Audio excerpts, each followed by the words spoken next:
Continuando então, irmãos, voltando aqui, vamos para o sonho então, sem perda de tempo, vamos para o sonho, né? Ou melhor, a gente não sabe qual foi o sonho, né? Porque o rei não falou qual foi o sonho que ele teve. E ele viu aqui que os seus adivinhos, os seus astrólogos eram inúteis, né? E resolveu destruí-los. Viu quão inúteis eles eram? Eles tinham todo o tempo do mundo para se dedicar a essa astrologia. A fúria do rei, na verdade, foi baseada em quê? Por que o rei ficou tão furioso com esses astrólogos? Porque, como eu falei, uma das principais ocupações dos babilônios era a astrologia, né? Era consultar os astros.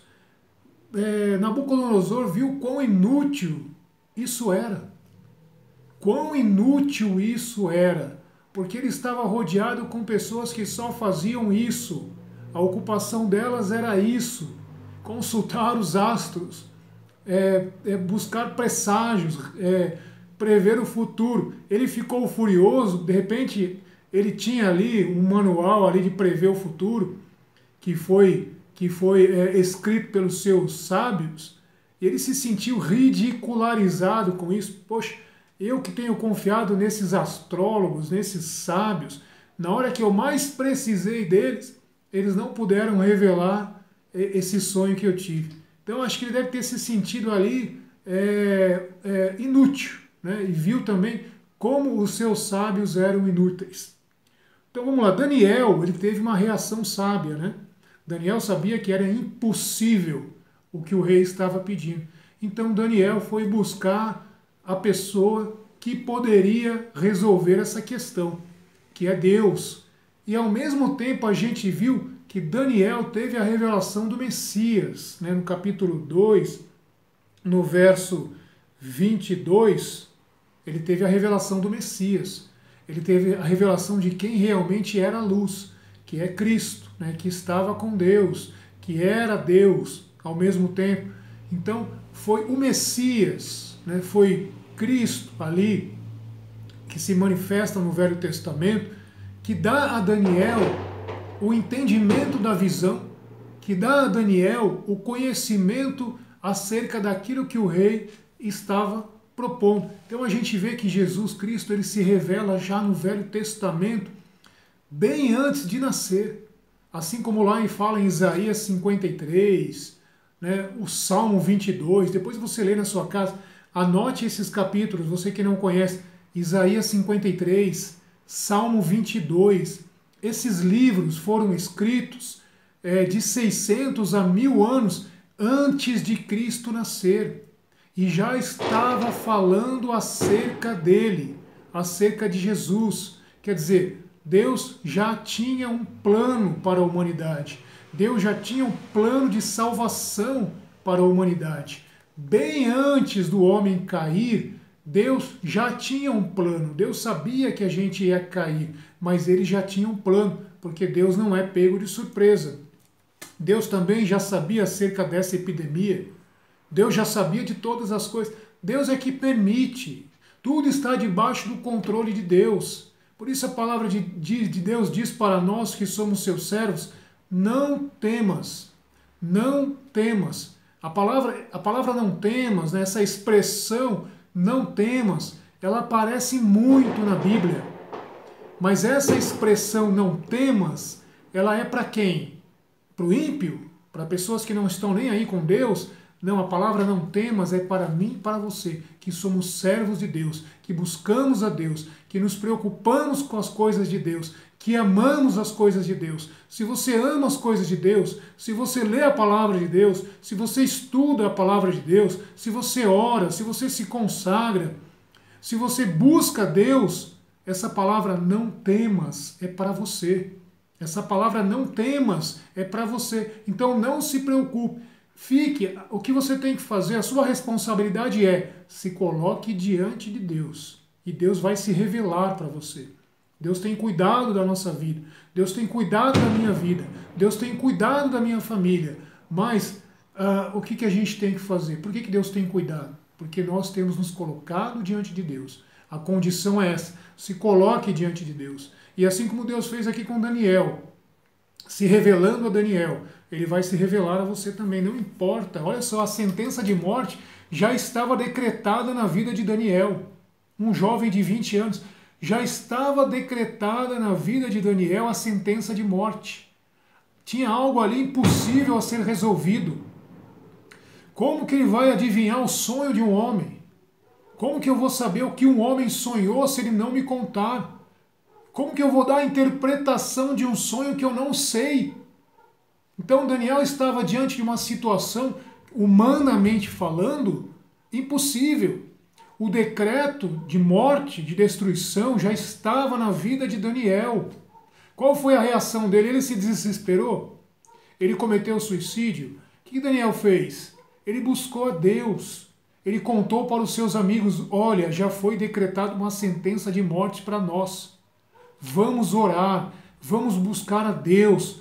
Quem sabe, vamos implorar. A palavra de Deus diz aqui, no versículo, leia na sua casa, leia a palavra de Deus. Diz no capítulo 2, no versículo 18, pedindo-lhes que implorassem a misericórdia do Deus do céu. Eles estavam numa situação ali de morte, né? O rei já havia decretado a morte na vida deles. E aí, qual que é a reação dele? Não ficou desesperado. Daniel se reuniu com seus amigos e falou, olha, vamos clamar pela misericórdia de Deus. Vamos buscar a Deus. Vamos buscar a Deus com todas as nossas forças, porque Ele pode reverter esta situação. Então, não importa a situação que você está passando hoje, existe, olha só o termo aqui que fala, existe um Deus no céu. É o termo que os gentios usavam, né? Aqueles que não conheciam a Deus usavam. O Deus do céu, o Deus Altíssimo, o Deus Todo-Poderoso. Imagina, tudo está sob o controle dele. Tudo está debaixo das mãos dele, do cuidado dele. Daniel poderia ter se desesperado ali com seus amigos. Mal chegaram na Babilônia e já iam morrer. Eles poderiam ter se desesperado. Mas a reação dele, busquem a Deus, implorem ao Deus dos céus, capítulo 2, verso 22, verso 18, verso 19, implorem a Deus, implorem, quem sabe Deus tem misericórdia e muda essa situação. E Deus mudou a situação. Essa sentença de morte que estava sobre a vida deles, Deus transformou em bênção. Deus transformou algo que era impossível. Deus fez um grande milagre. E qual foi o milagre? Que é justamente a interpretação. Primeiro, saber qual foi o sonho que o rei teve. Imagina, né? Eu tive um sonho a noite passada. Eu quero que você fale qual o sonho que eu tive e quero que você interprete este sonho. Você vai olhar para a minha cara e vai me chamar de maluco. Vai me chamar de louco. Porque isso é impossível, né? Mas para Deus nada é impossível. Daniel conhecia o Deus que revela os enigmas. Se você conhece o Deus que revela os enigmas, se você conhecer esse Deus, Ele vai transformar a sua história. Ele vai transformar a sua vida. E aquilo que parecia sentença de morte vai virar bênção.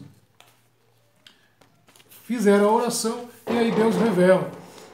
Quando Daniel agradece a Deus, a gente já falou sobre isso no vídeo passado, Daniel tem a revelação acerca do Messias, Daniel ele volta, ele chama lá Arioque, né, que é o oficial do rei, Nabucodonosor, e Daniel fala com Arioque, olha, nos coloca na presença do rei que eu vou dar a interpretação, eu vou falar qual foi o sonho e eu vou dar a interpretação. E aí imediatamente Arioque pega Daniel, leva até a presença do rei, né, fala com o rei e diz o seguinte, olha rei, eu encontrei entre os cativos de Judá um jovem que disse que ele pode dizer qual foi o sonho que o rei teve e qual a interpretação. Na hora que o rei ouve isso, o rei fica animado, porque aquele sonho trouxe transtorno para o rei, né? O rei ficou transtornado com isso. Então, imediatamente Daniel é colocado na presença do rei. Nabucodonosor pergunta para Daniel, aquele jovem inexperiente, né, pergunta, você por acaso pode me revelar este sonho? Eu só estou resumindo aqui o capítulo 2. Você pode revelar, realmente pode me dizer que sonho que eu tive e revelar a interpretação? Então, do capítulo 2, do verso 29 até o verso 45, é sobre o sonho e sobre a interpretação. Do capítulo 20, do versículo 29 ao versículo 35, capítulo 29 ao versículo 35, do capítulo 2 de Daniel. Primeiro Daniel ele fala qual foi o sonho, né? Do versículo 29 ao 35. São 7 versículos. Primeiro Daniel fala qual foi o sonho. Vamos só ver qual foi o sonho para a gente poder entender mais ou menos a dificuldade da questão aí. O rei Nabucodonosor pergunta para Daniel, você pode revelar? Você pode me dizer? O que Daniel responde? Olha, rei, isso é impossível. Isso é impossível. Isso que o rei pede é impossível a qualquer ser humano. Daniel já deixa bem claro que ele é como todos os outros seres humanos, né? Isso é impossível a qualquer ser humano. Mas ao mesmo tempo Daniel diz ao rei, mas existe um Deus no céu, olha o Deus no céu de novo, né, que é um termo muito usado ali no livro de Daniel. Existe um Deus no céu e este Deus, ele revela os mistérios. E este Deus, ele revela os enigmas. E esse Deus me revelou esse enigma. E eu vou revelar ao rei o sonho e a interpretação. Vamos ver? Capítulo 2, versículo 29. Capítulo 2, versículo 29. Olha o versículo 28 que Daniel fala. Há um Deus no céu que revela os mistérios e que dá a conhecer, já falei sobre isso, que dá a conhecer ao rei Nabucodonosor o que deve acontecer no fim dos dias. Olha que interessante, você quer saber acerca do fim dos dias, do futuro? Deus revela, está na palavra de Deus, está na Bíblia. Deus ele revela acerca do futuro, do fim dos dias, na Bíblia. Daniel viveu 600 anos antes de Cristo, ou seja, 2.600 anos atrás. Há 2.600 anos atrás, Deus revelou para Daniel tudo o que ia acontecer no futuro. Revelou para este homem que buscou a Deus, que servia a Deus. Deus tem prazer em revelar as coisas aos seus servos, sabia disso? Deus tem prazer em revelar os seus mistérios, os seus enigmas, mas para isso nós temos que buscá-lo. Teu sonho e as visões da tua mente sobre o teu leito, ei-los aqui. Imagina, né? Vamos imaginar a cena. Estava ali o rei sentado no seu trono, juntamente com a rainha, né?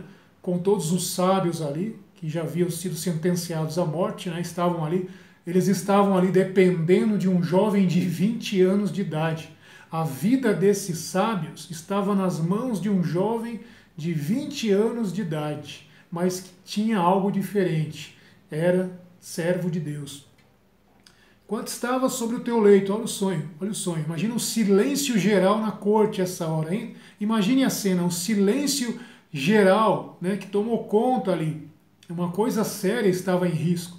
E aí Daniel diz o seguinte, enquanto estava sobre o teu leito, ó rei, acorriam-te os pensamentos sobre o que deveria acontecer no futuro. Olha só, Daniel, além de ter tido a revelação acerca do sonho de Nabucodonosor, Daniel também viu o que o rei estava fazendo antes de dormir. Deus revelou mais, né? A palavra de Deus diz que Deus ele nos dá além daquilo que pedimos, além daquilo que pensamos, né? Deus ele dá infinitamente mais aquilo, tem condições, né, de nos dar infinitamente mais daquilo que pedimos e pensamos. Deus não só deu o sonho, não só mostrou o sonho para Daniel, mas também mostrou como o rei estava poucos minutos antes de dormir. O rei estava aflito por alguma coisa. Talvez o rei estivesse preocupado, será que eu vou perder o meu reino? Será que eu vou perder o meu trono? Será que eu vou morrer? Será que vai se levantar alguém no meu lugar? O que vai ser do meu reino? Então Deus mostrou para Daniel que o rei estava preocupado também antes de dormir. E ele foi dormir e aí teve o sonho. Aquele que revela os mistérios te deu a conhecer o que deve acontecer. Quanto a mim, este mistério me foi desvendado. Quando você vê mistério, a palavra certa é enigma, né? Porque a palavra mistério é uma palavra grega. Ela só foi inventada depois, né? Com os gregos. Mysterion é uma palavra grega. Então é enigma. Que me foi desvendado. Não porque eu tenha mais sabedoria. Olha como o Daniel é humilde e reconhece. Não porque eu tenha mais sabedoria que os outros viventes, mas para se manifestar ao rei a sua interpretação, a fim de que possas conhecer os pensamentos do teu coração. E aí começa a descrição do sonho. Versículo 31. Tiveste ao rei uma visão. Era uma estátua. Imagina na hora que Daniel começa a contar o sonho. Entrem na cena. Imagina o espanto na cara do rei e de todos os que estavam ali na corte. Imagine o silêncio geral que estava ali, né? E na hora que Daniel começa a falar, era uma estátua enorme, extremamente brilhante. A estátua erguia-se diante de ti, de aspecto terrível. A cabeça da estátua era de ouro, de fino ouro. De prata eram seu peito e os braços. O ventre e as coxas eram de bronze. As pernas eram de ferro, e os pés, parte de ferro e parte de argila. Em outras versões, barro. Barro e argila é quase que a mesma coisa, né? Inclusive a palavra inglesa para barro e argila é a mesma palavra. Estavas olhando quando uma pedra, sem intervenção de mão alguma, destacou-se e veio bater na estátua, nos pés de ferro e de argila. Justamente nos pés de ferro e de argila. Olha o detalhe. Não foi atirada na cabeça, nem no peito, nem nos braços, nem nas pernas. Essa pedra foi atirada onde? Nos pés. E os triturou. Versículo 35. Então se pulverizaram ao mesmo tempo o ferro, a argila, o barro, né? O bronze, a prata e o ouro, tornando-se iguais à palha miúda na eira de verão. O vento os levou sem deixarem traço algum. Daniel estava contando o sonho. E a pedra que havia atingido a estátua tornou-se uma grande montanha que ocupou a terra inteira. Até aqui, até o versículo 35, né, do versículo 29 ao versículo 35, Daniel já mostrou ali que algo sobrenatural aconteceu. Ele não precisava nem continuar. Ele já poderia simplesmente ser honrado ali. O rei já poderia dar os presentes para ele que tinha prometido. Já poderia ser colocado ali, constituído, né, como chefe ali. Por quê? Porque Daniel já fez algo aqui extraordinário, que nenhum ser humano é capaz de fazer. Ele revelou um sonho, né, sem a pessoa contar qual foi o sonho. Ele nem precisava continuar, que o milagre já estava feito aqui. Né, o milagre já estava feito. Quando esses sábios, eu imagino a cena agora, né, vamos imaginar a cena. Quando esses sábios ouviram isso, ouviram esse sonho, e o próprio rei, eu acho que o silêncio foi maior ainda, o espanto foi maior ainda, principalmente para o rei, que sabia qual era o sonho. Imagina a cena ali na corte. Esses sábios, será que nessa hora eles poderiam dar a interpretação do sonho? Daniel poderia se voltar agora para os sábios e dizer, olha, eu já contei o sonho, esse foi o sonho. Agora vocês podem dar a interpretação? Então, quer dizer, se a gente for ver mais para frente, em Daniel, capítulo 4, versículo 4, a gente vai ver que estes sábios, nem sabendo o sonho, eles teriam condições de dar a interpretação. Então, mesmo se Daniel pegasse as suas coisas e fosse embora, ele já fez a parte dele, ele já mostrou ali um milagre, mas precisava dar a interpretação para que o milagre fosse completo, para que o milagre fosse maior ainda, né? Dar a interpretação. Os magos, os astrólogos, os videntes ali, Mesmo sabendo dos sonhos, eles não dariam interpretação. Como diz lá no capítulo 4, versículo 4. Depois você lê aí. Né? Então, quer dizer, realmente o rei tinha razão acerca desses sábios. Eles estavam enrolando. O rei tinha razão. E eles seriam mortos, porque estavam enrolando, estavam enganando o rei. Tiveram aqui a revelação do sonho, mas não tinham condições de dar a interpretação. E aí Daniel, ele dá a interpretação deste sonho. Você seria capaz de interpretar esse sonho? Você que não conhece o livro de Daniel, você que não leu do versículo 36 até o versículo 45, antes de você ler, antes de você continuar lendo e saber qual é a interpretação, pense sobre este sonho. Uma estátua que tinha cabeça de ouro, que tinha o peito e os braços de prata, que tinha o ventre de bronze, que tinha as pernas de ferro, que tinha os pés, parte de ferro e parte de barro. E aí veio uma pedra, foi jogada nos pés dessa estátua, que foi destruída e o vento levou, né? O vento levou essa pedra que destruiu a estátua, se transformou numa grande montanha e encheu toda a terra. Não leia o restante por enquanto, dê uma parada, medite. Você conseguiria interpretar este sonho? É difícil, né? É complicado. Mas Daniel, ele dá a interpretação. Depois que você tentar, você continua o vídeo aí, leia o livro de Daniel, e Daniel dá a interpretação a partir do verso 36. Tal foi o sonho. E agora exporemos a sua interpretação diante do rei. Tu, ó rei, rei dos reis, a quem o Deus do céu concedeu o reino, o poder, a força e a honra.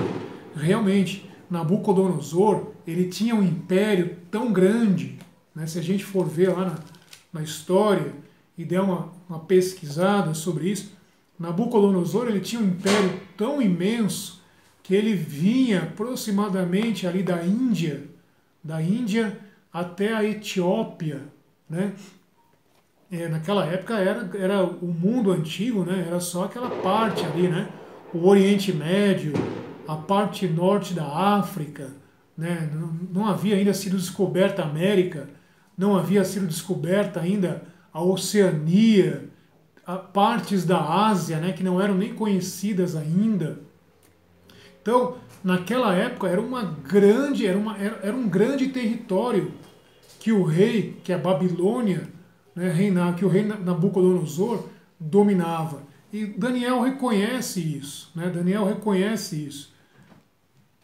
Em cujas mãos entregou, olha só o que diz aqui, continuando. O rei dos reis a quem o Deus do céu concedeu o reino. Daniel já começa dizendo, olha, o Senhor só é rei porque Deus te concedeu isso.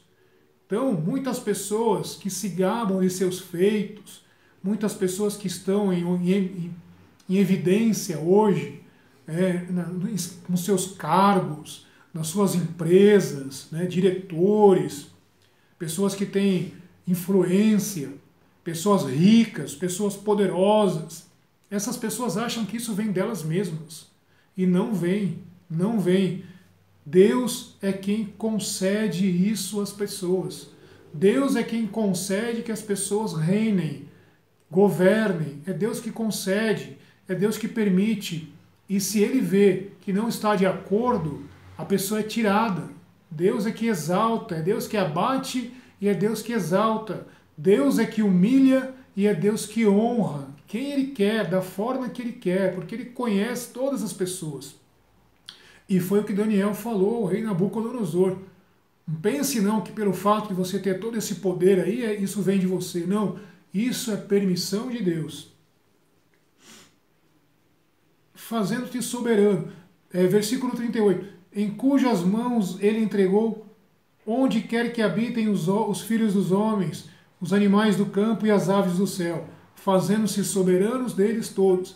És tu que és a cabeça de ouro.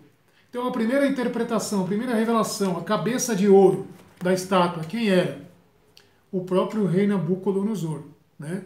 Que foi o primeiro império ali depois do cativeiro. Depois de ti se levantará outro reino, inferior ao teu, que é o peito de prata, né? Os braços e o peito de prata. Se levantará outro reino inferior ao teu. E depois ainda um terceiro reino de bronze, que dominará a terra inteira. Depois eu vou falar para vocês que reinos são esses, né? Daniel ele não fala que reinos são esses, ele só dá a interpretação. A gente vai ver se realmente se cumpriu essa revelação de Daniel aqui, que foi dada 600 anos antes de Cristo.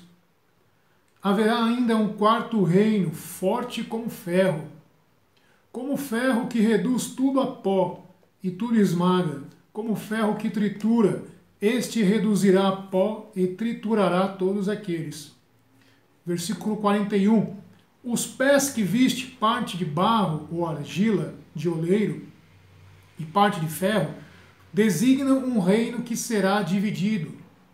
Haverá nele parte da solidez de ferro, uma vez que viste ferro misturado à argila de oleiro.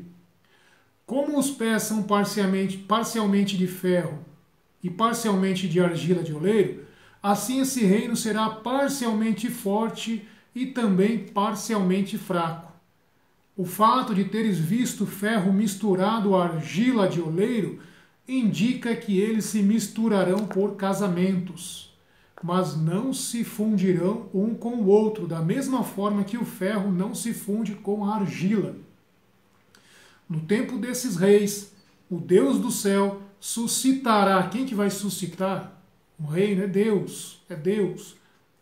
Um reino que jamais será destruído, um reino que jamais passará a outro, esmagará e aniquilará todos os outros reinos, enquanto ele mesmo subsistirá para sempre.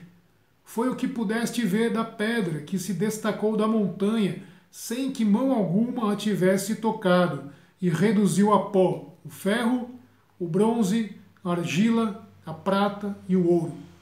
O grande Deus, de novo o termo grande Deus, manifestou ao rei o que deve acontecer depois disso. O sonho é verdadeiramente este e digno de fé da sua interpretação. Então Daniel ele conclui o grande milagre, interpretando o sonho. Eu imagino a cara de todo mundo ali na corte, né, dos magos, dos sábios, dos astrólogos, do próprio rei, da família real, né? A gente vê aqui pela reação do rei. O rei então saiu do seu trono, versículo 46, se prostrou com o rosto em terra e se inclinou diante de Daniel. Isso era costume ali dos antigos, né? O rei, como era idólatra, né? Ele atribuiu a Daniel alguma divindade, tratou Daniel como se ele fosse algum tipo de Deus, né? Ordenou que lhe oferecessem oblação e sacrifício de agradável odor. Isso só era feito aos deuses, né? O que é oblação? Oblação é uma oferta, né? Podia ser de manjares, uma oferta de comida, presentes que eram levados aos deuses, né? Isso foi oferecido a Daniel. Então Daniel foi tratado como um deus depois do que ele fez. E sacrifício de agradável odor. Isso também só era feito aos deuses, né? Inclusive os judeus, quando ofereciam sacrifícios, eles queimavam ali animais e aquele incenso, aquele cheiro, né, subia até as narinas de Deus. Isso era chamado de sacrifício de agradável odor. Foi oferecido a Daniel como se ele fosse um deus. A seguir, dirigiu-se o rei a Daniel, dizendo-lhe: em verdade, o vosso Deus é o Deus, a profissão de fé, né, a confissão de fé do rei Nabucodonosor. Ele fez uma confissão de fé. Em verdade, o vosso Deus é o Deus dos deuses, e o Senhor dos reis, e o revelador dos mistérios, o revelador dos enigmas. A gente sabe que os caldeus eles gostavam muito de se envolver com as coisas ocultas, com os enigmas. Eles gastavam bastante tempo com isso. E eles descobriram, o rei descobriu quem realmente era o revelador de mistérios, o revelador de enigmas, o Deus de Daniel, o único Deus, né? Porque não há outro Deus, o único Deus, o Deus dos céus, o Criador. Em verdade, o vosso Deus. Aí continuando. E o rei exaltou em dignidade a Daniel e o distinguiu com muitos e magníficos presentes, constituindo-o também governador de toda a província da Babilônia, além de chefe supremo de todos os sábios da Babilônia. Daniel pediu então que o rei designasse Sadraque, Mesaque e Abednego, seus amigos, né, para a administração dos negócios da província da Babilônia. Entretanto, ele mesmo, Daniel, permaneceria na corte do rei. Então a gente vê qual foi o resultado disso, né? O que foi proposto ali para os sábios, para os adivinhos, Deus cumpriu.